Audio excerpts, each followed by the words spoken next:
that was the original crew. There was like 7 of us, then 4 of us, then 1 of us. No, I'm just kidding. But no, it's just like the original crew that I was dancing with before. The family crews, with like Trix and everybody else, and then eventually we all became one crew. So, yeah, started dancing in 1994. Music-wise? Yeah. Oh, fuck. Like some DOS effects or like... Madonna? Hell no.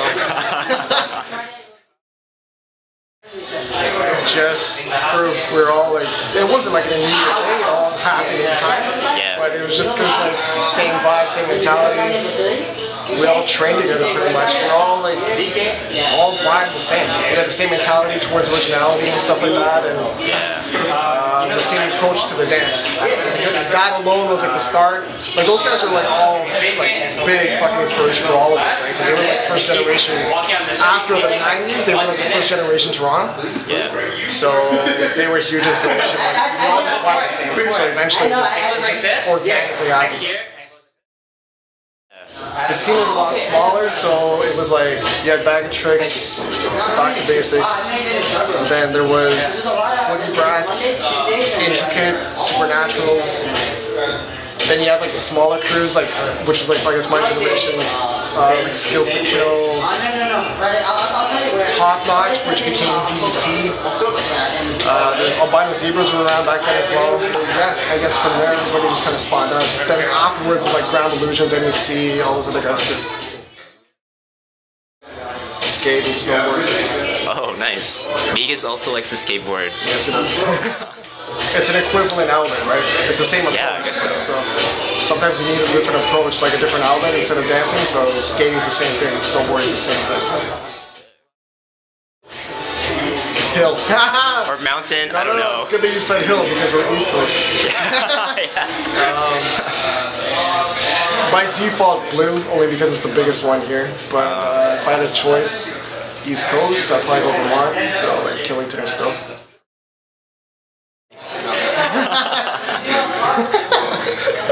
I was watching like a really old skate documentary. It was like Bones Brigade. Yeah. They do like inverts and hand plants. Yeah, I was like, wow, they could be pretty dope at BBoying. A lot of those guys were BBoys too. Just like recreational. It's all the same. It all speaks the same shit. It's all subculture. It speaks to the same part of your brain. Sometimes if you're a dope B-boy, you can be a dope skater, dope snowboarder. It's like the same mechanics, just reapplied. My biggest influences came from like certain members. So right off the bat, Gizmo, Mariano, like those Teeth, who nobody like, fucking amazing. He was also Rocksteady Canada with Gizmo as well. Oh shit. So Teeth, because his style was like kind of technical, like difficult and shit. Yeah. And then like Waseda, so like they became like Bag of Trix Japan, but a lot of Japanese b-boys had a lot of technical style too. Technical in what sense? Like push hit type things. Okay. So I was always a fan of that stuff, and like also like Spartanic Rockers and all those guys too. Yeah. That was like the early inspiration. The biggest thing was just basically mixing styles. So like, you know, I started learning other styles, locking, popping, and applying different techniques. Like I used to love tutting, but not, you know, getting all corny with like, right? Like none of that shit. But just not that there's anything wrong with it. That wasn't me. Yeah. But like just taking the same mechanics, like so rotating your limbs and all that jazz. And I was trying to figure out ways to do that in footwork. That's how the concept kind of came about. It was just mixing like tutting styles with footwork and different moves. And just linking moves and transitions. Basically, I got bored, give or take. I went through probably like 4 transitions now. This is like my 4th. I actually stopped for a couple of years too. So I just came back. This is like probably my 3rd year back after a hiatus. So long story short, used to dance. You know, you're doing a lot of shows, you're doing a lot of competing, so it's a lot of sets. And, long story short, it's become very mechanical and stuff like that. That's in your beginning stages. Yeah. And then you get bored of that, you reinvent the style, get bored of that. And then my boy Deadly, who he's part of DDT. Anyway, he Like Deadly Mike? Deadly Mike, yeah. We used to session together, and he was always like a freestyle dude. So it rubbed off, and like I started catching, like picking up on that more, and my style changed more. So you started out doing sets.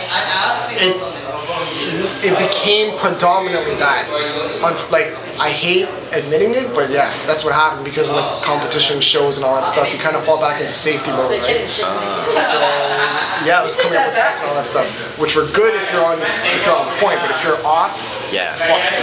So that's the thing, is that after a while you start kind of hating dancing because you feel like a robot, right? So then it's just reinventing yourself afterwards and just like more listening to the music. Yeah.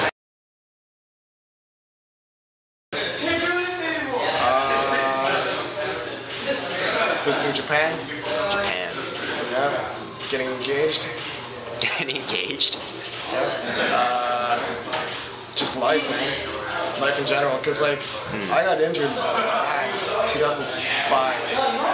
So I got injured, like, I ripped my rotator cuff doing air chairs and stuff like that. Like, getting into, like, all the technical stuff, right? Ripped it pretty bad. Was getting clicks and all that stuff. It took me, like, 2.5 years to recover. So that was my freezing room.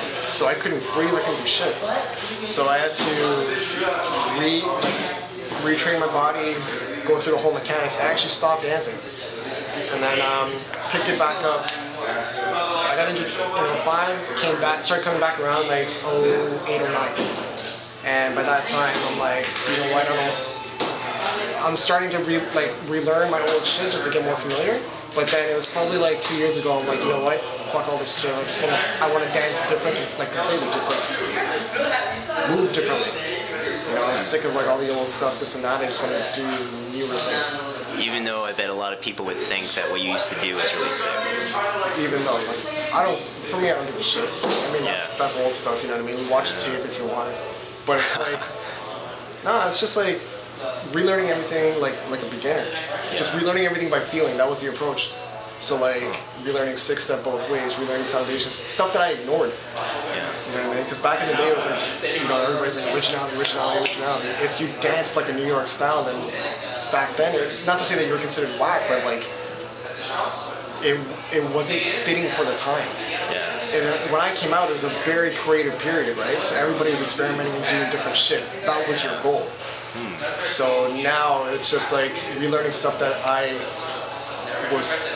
ignored. You know what I mean? Like 6-stepping both ways, chair freezing both ways, stuff like that. Yeah. So it's good. I mean, it gives you the ability to relearn and just change everything because your body's learning different moves. Do you ever fall into your old habits ever? Once in a while. Yeah. I mean, I'm not trying to like shed them completely, but I'm just trying to enhance it so that it's not all that.